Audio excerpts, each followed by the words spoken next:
سبحان اللہ و بحمدہ.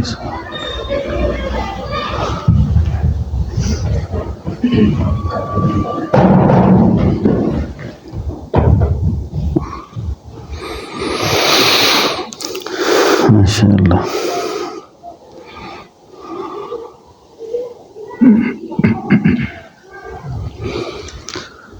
آج کیا تاریخ ہے؟ ماشاء اللہ. آپ نے قرآن کریم کی آیت پڑھی، کون سی آیت تھی؟ اذ اخرجہ الذین کفروا ثانی اثنین اذ ہما فی الغار اذ یقول لصاحبہ لا تحزن ان اللہ معنا. ضرورت محسوس ہوتی ہے کہ آج اپنے سلسلہ عالیہ مبارکہ کے تاجدار اور پہلے پیر اور پہلے شیخ، جن کی نسبت سے ہمارا طریقہ عالیہ صدیقیہ نقش بندیہ، اس سلسلے کا نام تھا صدیقیہ، اور یہ مبارک سلسلہ سیدنا حضرت ابوبکر صدیق رضی اللہ عنہ سے چلا. اور آج اتفاق سے حافظ صاحب نے جو آیت مبارکہ پڑھی تو خیال آیا کہ ان کو تھوڑا سا خراج عقیدت پیش کر کے بات کو آگے چلایا جائے. سیدنا حضرت ابوبکر صدیق رضی اللہ عنہ انبیاء کے بعد انسانیت کے سب سے بڑے انسان ہیں، اور آپ خلیفہ بلا فصل ہیں، اور آپ کی خلافت پر امت کا اجماع ہے. آپ کی خلافت پر امت کا اجماع ہے، ساری امت آپ کی خلافت پر جمع ہے، اور آپ مسلمانوں کے پہلے خلیفہ ہیں. بعض لوگوں میں یہ بات، کیونکہ آج کل میڈیا ہے تو کئی سارے لوگ سیدنا حضرت علی رضی اللہ عنہ کے بارے میں یہ کہتے ہیں کہ آپ خلیفہ اول ہیں. سیدنا علی رضی اللہ عنہ کا مقام اور مرتبہ بہت زیادہ ہے. آپ بھی ولیوں کے امام ہیں، آپ بھی صحابہ کے امام ہیں، لیکن مقام اور مرتبہ کے اعتبار سے جو ترتیب خلافت ہے اس میں آپ کا چوتھا نمبر ہے. آپ چوتھے نمبر پر ہیں. پہلے نمبر پر سیدنا ابوبکر صدیق ہیں رضی اللہ عنہ، اور سیدنا حضرت ابوبکر صدیق رضی اللہ عنہ مسلمانوں میں، اسلام لانے والوں میں بڑے افراد، پہلا آدمی ہیں. عورتوں میں سیدہ خدیجہ الکبریٰ ہیں، اور بچوں میں سیدنا علی ہیں رضوان اللہ علیہم اجمعین. سب پر اللہ کی رحمت ہو. علی بھی شان والے، صدیق بھی شان والے. اس موقع پر مجھے ایک بات یاد آئی ہے. کئی سارے لوگ جب اختلاف کرتے ہیں تو وہ کہتے ہیں علی کا پہلا نمبر، اور وہ ساتھ یہ کہتے ہیں کہ علی رضی اللہ عنہ کے پہلے نمبر کی وجہ یہ ہے کہ آپ رسول اللہ صلی اللہ علیہ وسلم کے داماد ہیں، اور آپ رسول اللہ صلی اللہ علیہ وسلم کے چچا زاد بھائی ہیں. تو ہمارے ایک بڑے محقق بزرگ گزرے ہیں، وہ فرمایا کرتے تھے کہ مجھ سے کسی رافضی کی بات ہوئی تو اس نے کہا کہ علی کا پہلا نمبر ہے. میں نے کہا کس بنیاد پر؟ اس نے کہا کہ وہ اللہ کے نبی کے چچا زاد بھائی ہیں. میں نے کہا اگر اس بنیاد پر علی کا پہلا نمبر ہوتا تو خلیفہ بلا فضل ہونے کے حقدار سیدنا حضرت عباس اور سیدنا حمزہ ہوتے. وہ تو چچا تھے. چچا زاد بھائی کا نمبر تو بعد میں آتا ہے۔ اس نے کہا وہ داماد بھی تھے، تو انہوں نے فرمایا علی کے گھر نبی کی ایک بیٹی تھی، عثمان کے گھر نبی کی 2 بیٹیاں تھیں۔ اگر اس بنیاد پر ہوتا تو زیادہ حقدار سیدنا عثمان تھے، اور اس بنیاد پر ہوتا تو سیدنا عباس تھے، سیدنا حمزہ تھے۔ ایک صحبت رسول کا اعتبار دیکھا جائے تو سیدنا ابوبکر صدیق رضی اللہ عنہ کو صحبت ملی ہے 37 سال، سیدنا علی کو ملی ہے 17 سال۔ 17 کا حصہ زیادہ ہوتا ہے کہ 37 کا حصہ؟ 37 والا کھڑا ہو اور 17 والا، تو دونوں دیکھ کے کہیں گے یہ ایک باپ ہے اور ایک بیٹا ہے۔ تو سیدنا ابوبکر صدیق رضی اللہ عنہ کو 37 سال رسول اللہ صلی اللہ علیہ وسلم کی رفاقت نصیب رہی، 37 سال۔ اور ایک بہت بڑا شرف ہے آپ کا، ایک بہت بڑا شرف ہے صحابہ اکرام رضوان اللہ علیہ مجمعین کی اللہ کے حبیب علیہ السلام کے ساتھ جو رشتہ داریاں تھیں نا، آپ کی جو رشتے تھے، عام طور پہ ہم لوگ اس سے بے خبر ہوتے ہیں۔ اللہ کے نبی کا نانحال کون سا ہے، اللہ کے نبی کا دادیال کون سا ہے، حضور علیہ السلام کے حسبی رشتہ دار کون ہیں، نسبی رشتہ دار کون ہیں۔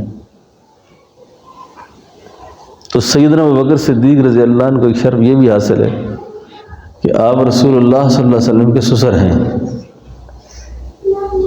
اور سسر کی اہمیت جتنی بھی کم کی جائے وہ باپ کی جگہ ہوتا ہے، اور بیٹے کی عظمت جتنی بھی زیادہ ہو داماد کی، وہ بیٹے کی جگہ ہوتا ہے۔ تو اللہ کے حبیب علیہ السلام اس نسبت سے رسول اللہ صلی اللہ علیہ وسلم کی جو تعلق سیدنا ابوبکر صدیق رضی اللہ عنہ سے ہے وہ بیٹے کی جگہ ہے۔ اسی طریقے سے آپ کی جتنی ازواج ہیں اگر آپ محسوس نہ کریں گے تو سیدنا حضرت ابو سفیان رضی اللہ عنہ، مجھے صحابہ کا نام کو بے ادبی سے لے تو بڑی تکلیف ہوتی ہے، ہونی چاہیے سب کو۔ عام طور پہ بڑے بڑے اچھے دیندار لوگ جب واز بیان کریں گے یا کوئی بات کریں گے کہیں گے ابو سفیان نے یوں کیا، جس طرح ابو سفیان ان کے ساتھ اکٹھے کھیل کے بڑے ہوئے ہیں۔ اس طرح نہیں بات کرنی چاہیے۔ فتح مکہ سے پہلے ایمان لائے یا بعد میں لائے، مسئلہ یہ نہیں ہے۔ کوئی فتح مکہ سے پہلے مسلمان ہو یا بعد میں مسلمان ہو، اس نے ایمان کی حالت میں نبوت کو دیکھا ہے، یہ کوئی معمولی بات تو نہیں ہے۔ اور ان کی بیٹی رسول اللہ صلی اللہ علیہ وسلم کے حرم میں آئی، تو سیدنا ابو سفیان بھی رسول اللہ کے سسر ہیں صلی اللہ علیہ۔ آپ نے یہ واقعہ بھی سن رکھا ہوگا، اور یہ بہت ہی سیرت کا عجیب واقعہ ہے یہ۔ سیدنا حضرت ابو سفیان رضی اللہ عنہ جب حالت شرک میں تھے، حالت کفر میں تھے، اس حال میں جب اپنی بیٹی کے گھر آئے تھے، اس حال میں جب آئے تھے اور بیٹی کے گھر جب بیٹھنا چاہا تو بیٹی نے اشارہ کر کے روک دیا، ابا جی 1 منٹ ٹھہر جائیں، آپ نہیں بیٹھ سکتے۔ انہوں نے جلدی سے پہلے بستر اٹھایا، اور بستر اٹھانے کے بعد کہا آپ تشریف رکھیں۔ تو سیدنا حضرت ابو سفیان ابھی مسلمان نہیں تھے، تو کہنے لگے بیٹی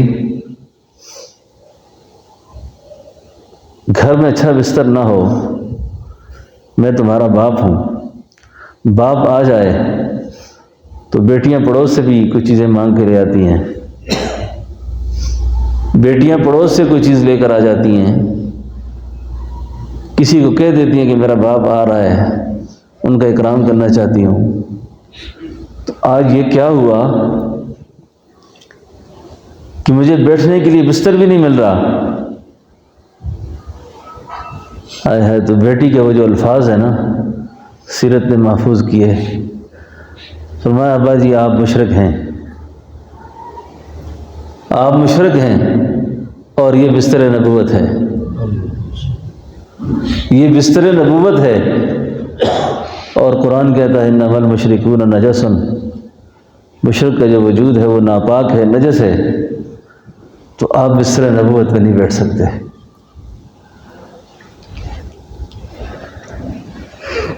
تو رسول اللہ صلی اللہ علیہ وسلم کے ساتھ چاہے سیدنا ابوبکر صدیق رضی اللہ عنہ ہوں، اور اللہ پاک نے اس شخصیت کو جو مماثلت دی ہے رسول اللہ صلی اللہ علیہ وسلم سے، وہ نہ کسی اور سسر کو حاصل ہے نہ کسی صحابی کو حاصل ہے. یعنی آپ کی جو ظاہری حیات طیبہ ہے، آپ نے 63 سال کی عمر میں وصال فرمایا، تو سیدنا ابوبکر صدیق رضی اللہ عنہ کا وصال بھی 63 سال کی عمر میں ہے. اور آپ کو وفات سے 2 سال پہلے زہر دی گئی. اللہ کے حبیب علیہ السلام کو وفات سے 2 سال پہلے زہر دی گئی. سیدنا ابوبکر صدیق رضی اللہ عنہ کو وفات سے 2 سال پہلے زہر دی گئی.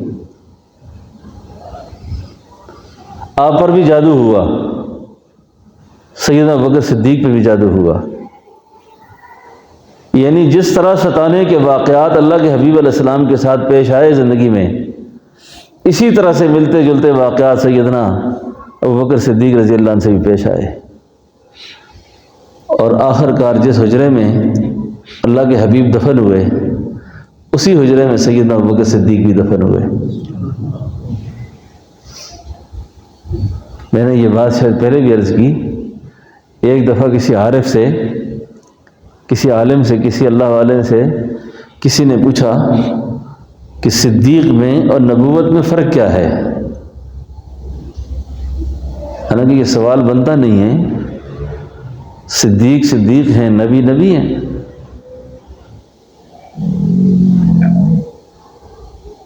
سوال تو نہیں بنتا نا.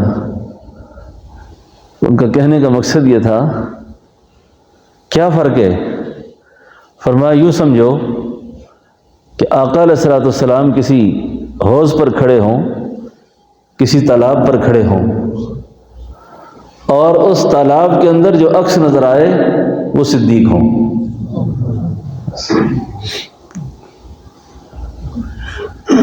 آپ تو جب زمین پہ چلتے تھے، آپ کا سایہ مبارک زمین پہ نہیں پڑتا تھا،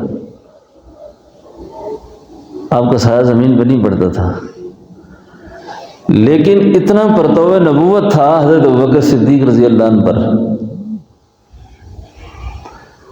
اتنا پرتو تھا. یہ تمام سلاسل کے اندر ایک اصطلاح چلتی ہے، مقام سکر حیرت. مقام سکر حیرت، یہ جو مقام سکر حیرت ہے نا، یہ صحابہ میں سیدنا ابوبکر صدیق رضی اللہ عنہ پہ بہت زیادہ تھی. اس مقام پر یعنی اللہ کے جمال اور اللہ کے دیدار اور اللہ کے نام کے انوارات کی تجلی اس قدر آپ پر پڑی کہ سیدنا ابوبکر صدیق رضی اللہ عنہ سے جو مرویات کم ہیں نا، اس کی بھی ایک وجہ بزرگوں نے یہی لکھی ہے کہ آپ صلی اللہ علیہ وسلم کی، کیونکہ کلام مبارک جو ہے اس کے اندر خلط ملط نہیں ہو سکتی بات، کہ کوئی آدمی جیسے مرضی الفاظ گھڑ لے، کوئی بنا لے، ایسا نہیں ہو سکتا.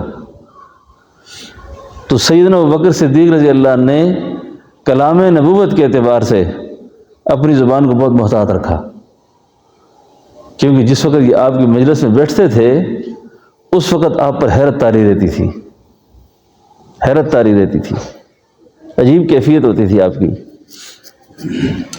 اور ان کا جو وصال کا زمانہ تھا سیدنا ابوبکر صدیق رضی اللہ عنہ کا، سیدنا عمر فرماتے ہیں کہ جب میں ان کی وفات کے بعد ان کے حجرے میں گیا، ان کے حجرے میں جب گیا تو میں نے دیواروں کو سیاہ پایا، جگہ جگہ سیاہی کے نشان تھے. تو میں نے ان کے اہل خانہ سے پوچھا کہ ایسا کیوں ہے؟ تو فرمانے لگی کہ سیدنا ابوبکر صدیق رات کو اٹھ کر آہیں لیا کرتے تھے، آہیں، ان آہوں نے ان دیواروں کو سیاہ کر دیا، اور اخیر زمانے میں منہ میں کنکر رکھتے تھے، کنکر پتھر رکھتے تھے۔ کسی نے ایک دن پوچھا کہ ابوبکر ایسا کیوں کرتے ہو؟ فرمایا ڈرتا ہوں کہ اللہ کے بھید اسرار میری زبان سے نکل نہ جائے۔ اللہ کے جو اسرار ہیں نا، علامہ نے ایک شعر میں کہا ہے نا، ایک عشق سکھاتا ہے، ایک عشق سکھاتا ہے آداب خدا گاہی، ایک عشق سکھاتا ہے آداب خدا گاہی، کھلتے ہیں غلاموں پر اسرار شہنشاہی۔ وہ جو اللہ کے راز تھے، اللہ کے اسرار جو تھے نا، اس وجہ سے منہ میں کنکر رکھتے تھے، اس وجہ سے۔ اللہ اکبر۔ سیدنا ابوبکر صدیق رضی اللہ عنہ کے جو محاسن ہیں اور اس خاندان کی جو خوبیاں ہیں، ان کا کیا کیا تذکرہ کیا جائے۔ اس عظیم انسان سے ابھی اگر کوئی دنیا میں راضی نہیں ہے نا، نہ راضی ہو۔ سیدنا ابوبکر صدیق کو اللہ کے حبیب کیا فرما گئے؟ میں سب کے قرضے دے چکا ہوں، سب کے احسانات کا بدلہ میں چکا چکا ہوں، اور ابوبکر صدیق میرے وہ یار ہیں، وہ دوست ہیں، ان کے احسانات کا بدلہ اللہ ہی ان کو دے، اللہ ہی ان کو دے۔ آقا نے سب دے قرض ادا دنیا تے کر چھوڑے، آقا نے سب دے قرض ادا دنیا تے، محشر تو رب تو لینا بقایا صدیق نے۔ محشر کو اللہ سے جو بقایا لینے والا آدمی ہوگا وہ سیدنا ابوبکر صدیق رضی اللہ عنہ ہوں گے۔ اور یہ اتنی مبارک زندگی، اتنی مبارک ان کی تربیت، اور یہ اتنا عظیم انسان ہے کہ ان کے باپ بھی صحابی، بیٹے بھی صحابی، پوتے بھی صحابی۔ اتنی بڑی نسبتیں ہیں اس گھر میں، اتنی بڑی نسبتیں ہیں۔ اور آپ کی جو صاحبزادیاں ہیں نا، فہم، فراست، تدبر، حکمت، دانائی، وہ بھی اللہ نے اس خاندان پر ختم کی۔ حضرت اسماء بنت ابوبکر، سیدہ حضرت اماں عائشہ صدیقہ رضی اللہ عنہا، جنہوں نے رسول اللہ صلی اللہ علیہ وسلم کے وصال کے بعد امت کی پہلی محدثہ، جنہوں نے پردے میں بیٹھ کر امت کی رہنمائی فرمائی، اور اس عظیم انسان نے اپنا سب کچھ وار دیا، اپنا سب کچھ قربان کیا، اور پیچھے کچھ بھی نہیں چھوڑا۔ اسی کو منظر کو دیکھ کے اقبال نے کہا تھا نا، دیوانے کو پھول، بلبل کو کیا کہا جی؟ پروانے کو پھول، پروانے کو چراغ، بلبل کو پھول، بس صدیق کو اللہ اور اس کا رسول، بس صدیق کو اللہ اور اس کا رسول، بس۔ سچ کہا جی، اللہ اور اس کا رسول بس۔ گھر میں کیا چھوڑ کے آئے ہو صدیق؟ اللہ اور اس کے نبی کی محبت چھوڑ آیا ہوں، کچھ بھی نہیں۔ حضرت ابو قحافہ پوتی سے کہتے ہو تمہارا باپ بھی بڑا عجیب ہے، سب کچھ لے کے چلا گیا، آنکھوں سے نابینا تھے۔ حضرت اسماء پتھر رکھتی ہیں، کنکر رکھتی ہیں، اوپر پلہ ڈال دیتی ہیں، اور نابینا دادا کے ہاتھ پتھروں پہ جا کے لگوا کے کہتی ہیں بابا جی غم نہ کریں، ہمارے ابا اتنا بڑا مال چھوڑ کے گئے ہیں گھر میں، اتنا کچھ چھوڑ کے گئے ہیں گھر میں، اتنا کچھ چھوڑ کے گئے ہیں۔ قرآن کریم کی آیت کس طرح جی؟ وَسَيُجَنَّبُهَا الْأَتْقَى الَّذِي يُؤْتِي مَالَهُ سبحان اللہ، الذی یؤتی مالہ، یہ ان کے مال پر نازل ہوئی تھی یہ۔ اور قرآن کریم کی آیت ان اکرمکم عند اللہ اتقاکم، یہ بھی خصوصیت ہے سیدنا ابوبکر صدیق رضی اللہ عنہ کی۔ وَإِذَا قِيلَ لَهُمْ آمِنُوا كَمَا آمَنَ النَّاسِ، مفسرین نے لکھا ہے کہ یہ بھی خصوصیات ہیں کہ ایمان ابوبکر جیسا لے کے آؤ، عمر جیسا ایمان لاؤ، صحابہ جیسا ایمان لاؤ، یہ ایسا ایمان تھا یہ۔ تو اسلامی تاریخوں میں ہمیں خود بھی یاد رکھنا چاہیے اور اپنے بچوں کو بھی اس بات کی طرف رہنمائی کرنی چاہیے کہ ہمیں اسلامی تاریخوں کو بھی پتہ ہونا چاہیے، اور اپنی امت کے جو بڑے محسن تھے، بڑے مہربان تھے، بڑے لوگ تھے، ان کی تاریخائے وفات اور تاریخائے پیدائش اور ان کے کارنامے اور ان کی خدمات یاد رکھنی چاہیے، یاد رکھنی چاہیے۔ اور یاد ہے کہ سیدنا ابوبکر صدیق رضی اللہ عنہ سے کتنی روایات ہیں؟ کیوں مولانا طاہر صاحب؟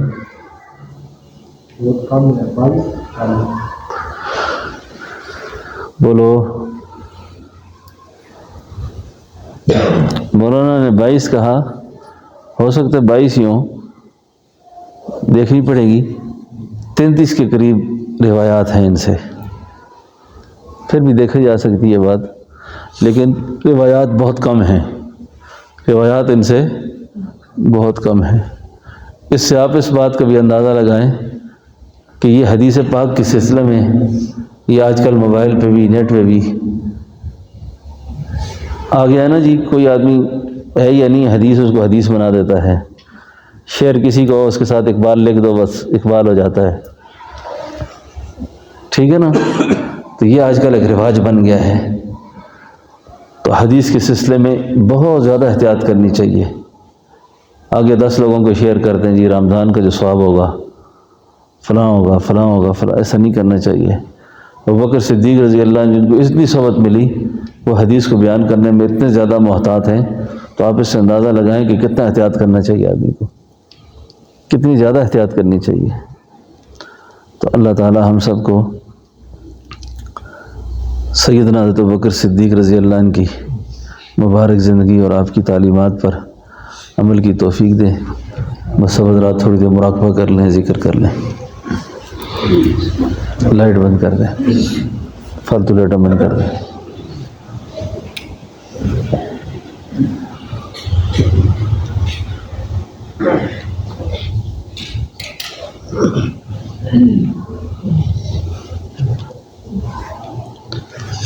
دل میں متوجہ ہو کر اللہ کی طرف، دل کی زبان میں اللہ اللہ اللہ، اللہ کا شکریہ بھی ادا کریں، اور دل میں اللہ اللہ کا ورد بھی کریں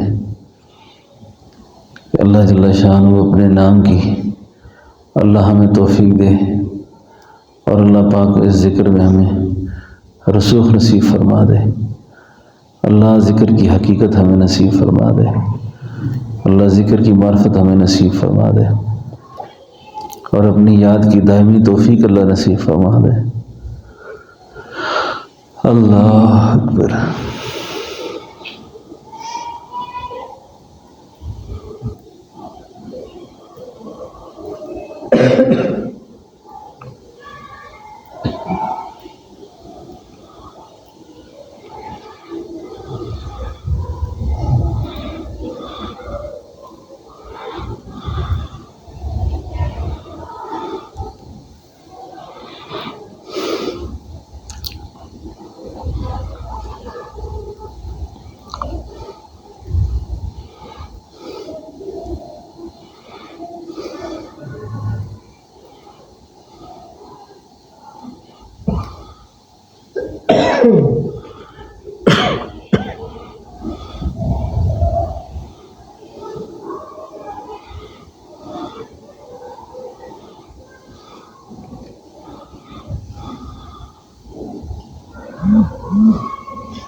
اللہ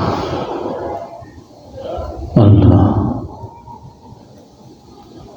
اللہ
اللہ اللهم صل على سيدنا ونبينا مولانا محمد وعلى آل سيدنا ونبينا مولانا محمد وبارک وسلم وصلی علیہ۔ اے اللہ ہم سب کو بخش دے یا اللہ، اللہ ہمارے ماں باپ کو بخش دے یا اللہ، اللہ ہمارے بہن بھائیوں کو بخش دے یا اللہ، ہمارے مشائخ اساتذہ کو بخش دے یا اللہ، اے اللہ ساری امت کو بخش دے یا اللہ، اللہ سب پہ رحم کر دے یا اللہ، اے اللہ سب پہ رحم کر دے یا اللہ، جتنے بیمار ہیں روحانی جسمانی گھروں میں اسپتالوں میں، اللہ سب کو شفاء کاملہ نصیب کر دے یا اللہ، سب کو شفاء کاملہ عاجلہ نصیب کر دے یا اللہ، اے اللہ جن کی زندگیاں ختم ہو گئی یا اللہ، زندگی اور موت کی کشمکش میں یا اللہ ان پر رحم کر دے یا اللہ، ہمیں معذور کر دینے والی بیماریوں سے بچا، محتاج کر دینے والی بیماریوں سے بچا، اے اللہ ہمیں ایسی بیماریاں اور ایسے دکھ نہ دے، ایسے حالات ہمارے بنا جس سے ہماری اولادیں ہمارے لیے تنگ ہو جائیں، ہم سے پریشان ہو جائیں، ہماری وجہ سے اللہ ان سے امتحان نہ لے، اللہ ان کو آزمائشوں میں نہ رکھے اللہ، اللہ بری موت سے برے انجام سے ہم سب کو محفوظ رکھ، اللہ برے انجام سے سب کو محفوظ رکھ، برے انجام سے اللہ سب کو محفوظ رکھ، اللہ جی خاتمہ بالخیر ایمان پہ فرما، اللہ پاگل ہونے سے بچا، فالج سے بچا، کوڑ سے بچا، معذور ہونے سے بچا، محتاج ہونے سے بچا، پاگل ہونے سے بچا، ذہنی بیماریوں سے بچا، اے اللہ یہ ساری دعا ہماری اولاد کے حق میں قبول فرما، آل اولاد کے حق میں قبول فرما، تمام اہل تعلق کے حق میں اللہ قبول فرما یا اللہ ہم سب پہ خاص رحم فرما، اللہ اس وقت تک اپنے پاس نہ بلا جب تک تو ہم سے راضی نہ ہو جائے، اللہ اس وقت تک اپنے پاس نہ بلا جب تک تو راضی نہ ہو جائے یا اللہ، اس وقت تک نہ بلا جب تک تو راضی نہ ہو جائے، اللہ اس وقت تک نہ بلا جب تک تو راضی نہ ہو جائے، اے اللہ اپنی رضا ہمیں نصیب فرما، اللہ اپنی رضا ہمیں نصیب فرما، اپنی ناراضگی سے بچا، اپنے غضب سے بچا، اپنے غصے سے بچا، اللہ تیری ذات میں جو ہم سے بے پروائیاں ہوئیں، تیری مخلوق کے لیے جو ہم سے بے پروائیاں ہوئیں، اللہ جرم عظیم کو معاف فرما یا اللہ، جن کی حقوق ہم سے وابستہ ہیں، ہم نے کوئی زیادتیاں کی ہیں تو یا اللہ ان کے دل ہمارے لیے نرم فرما اور وہ ہمیں معاف کر دیں یا اللہ، اور جن سے ہم نے زیادتیاں کی ہیں یا اللہ ہمیں ان سے معافیاں مانگنے کی توفیق نصیب فرما۔ یا اللہ جن سے ہم نے زیادتیاں کی ان کے دلوں میں یا اللہ ہمارے لیے نفرت کو ختم کر کے محبت ڈال دے یا اللہ۔ زندگی موت کا پتہ کوئی نہیں یا اللہ، کب دنیا سے اٹھنا ہو یا اللہ۔ ہم اس حال سے دنیا سے نہیں جانا چاہتے کہ کوئی ہم سے خفا ہو، کوئی ہم سے ناراض ہو، کسی کے دل میں ہمارے لیے کوئی قدورت ہو، اللہ ہم سب کو معاف فرما دے یا اللہ، ہمیں معاف فرما دے یا اللہ۔ ہمارے گھروں میں اطمینان پیدا کر دے، سکون پیدا کر دے یا اللہ۔ پریشانیاں ہماری دور کر دے یا اللہ۔ ہمارے گھروں میں اطمینان پیدا کر، ہمارے گھروں میں سکون پیدا کر یا اللہ۔ ہمارے گھروں میں سکون پیدا کر اللہ۔ ہمارے گھروں کی پریشانیاں دور کر، ہماری افراتفری جو گھروں میں اللہ اس کو دور کر یا اللہ۔ اپنے خاص فضل اور خاص مہربانی ہمارے ساتھ شامل حال کر یا اللہ۔ بہت سے دوستوں نے دعاؤں کا کہا ہے، ایک بہت بچی پریشان ہے کسی مسئلے میں، اس نے دعا کا کہا یا اللہ اس پر بڑی آزمائش آئی یا اللہ، اس کو استقامت نصیب فرما، سارے گھر کو اللہ استقامت نصیب فرما یا اللہ۔ یا اللہ ہماری بچیوں کو،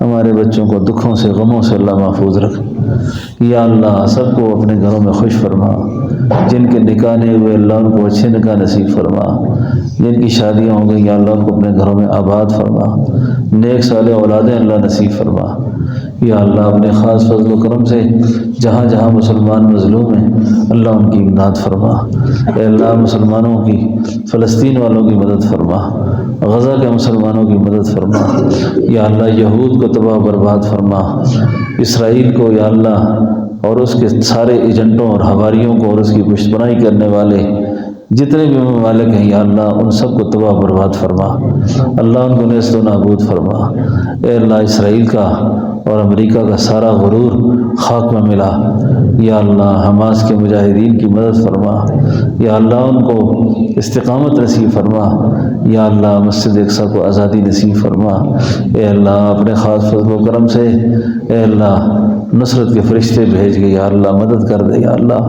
مسلمان حکمران بے حس ہو گئے یا اللہ، مسلمان قوتیں بے حس ہو گئی ہیں یا اللہ۔ جرم عظیم کو معاف فرما اللہ، جرم عظیم کو معاف فرما۔ اپنے نام کی اللہ تجلی ڈال کر، اپنے نصرت کے فرشتے بھیج کر یا اللہ یا اللہ ان مجاہدین کی مدد فرما یا اللہ۔ تانا دیں گے بت کے پجاری کہ مسلم کا خدا کوئی نہیں یا اللہ۔ اپنی عظمت کا اظہار کر دے یا اللہ، اپنی بزرگی کا اظہار کر دے یا اللہ یا اللہ۔ اسلام کا بول بالا دنیا میں کر دے، دشمن کا منہ کالا کر دے یا اللہ۔ جہاد کو یا اللہ اس عمل کو زندہ کر دے یا اللہ یا اللہ۔ اس مسلمانوں کو غیرت دے دے یا اللہ، شجاعت دے دے یا اللہ اے اللہ۔ جتنی دعائیں ہم نے مانگی ہیں ساری قبول فرما دے۔ جن دوستوں نے میں دعاؤں کا کہا، امید رکھی یا اللہ، یہ ساری دعائیں ان کے حق میں بھی قبول فرما۔ اس مجمع میں بیٹھنے والوں کو کسی کو بھی یا اللہ محروم نہ فرما، کسی کو ضائع نہ فرما، سب کو ہدایت کا امام کر، سب کی جان کی، مال کی، عزت کی، آبرو کی حفاظت فرما۔ جن کی جو مالی مشکلات ہیں، قرض ہیں، اللہ غیب سے ادائیگی کے اسباب پیدا فرما یا اللہ۔ ہمارے مدرسے کی جو ضروریات ہیں اے اللہ، ہمارے مدرسے کے جو مسائل ہیں اللہ تو غیب کے خزانوں سے حل فرما۔ طلباء کی ضرورتوں کو اللہ غیب سے پوری فرما، ہر طرح سے اللہ آسانیاں پیدا فرما، مشکلات کو دور فرما، تنگی کو دور فرما اے اللہ۔ غیبی مدد فرما اللہ، غیبی نصرت فرما، آسانیاں پیدا فرما۔ وصلی اللہ تعالی علی خیر خلقہ محمد وعلی آلہ وصحبہ اجمعین برحمتک یا ارحم الراحمین۔ پہلے کہتے ہیں کدھر ہے جی؟ آ جائیں آگے آ جائیں، پھر ٹائم نہیں ملتا۔ آ جائیں، پہلے بتایا کریں جی، دعا ہو جاتی ہے پھر آخر میں بتاتے ہیں آپ لوگ۔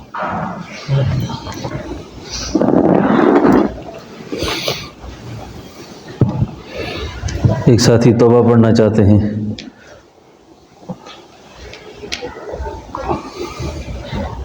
آگے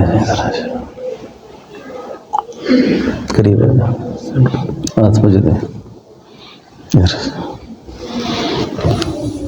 دوسرا ہاتھ اوپر رکھیں۔ میں کلمات توبہ پڑھتا ہوں، میرے ساتھ پڑھ لیں۔ جو خواتین بھی بیعت کی نیت سے آئی ہوئی ہیں، توبہ کی نیت سے، وہ بھی پڑھ لیں۔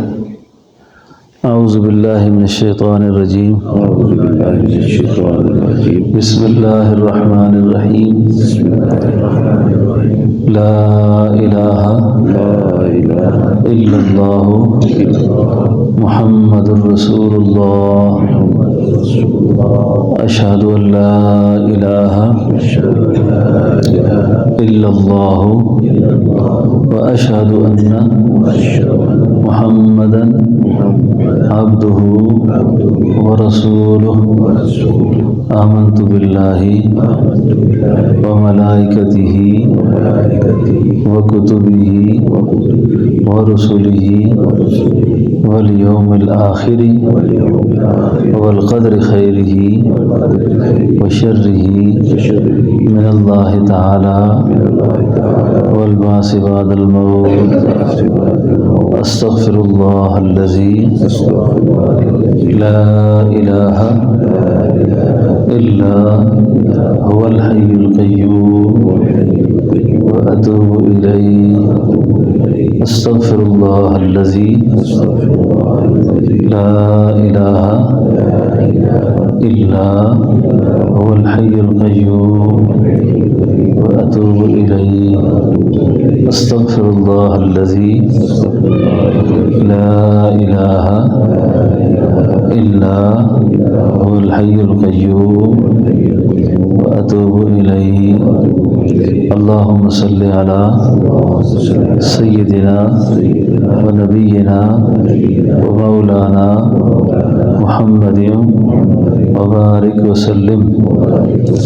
یا اللہ میں نے توبہ کی کفر سے، شرک سے، بدعات سے، رسومات جاہلیہ سے، توبہ کی حرام خوری سے، حرام کاری سے، چوری سے، چغلی سے، بد نظری سے، بے نمازی سے، بے حیائی کے کاموں سے۔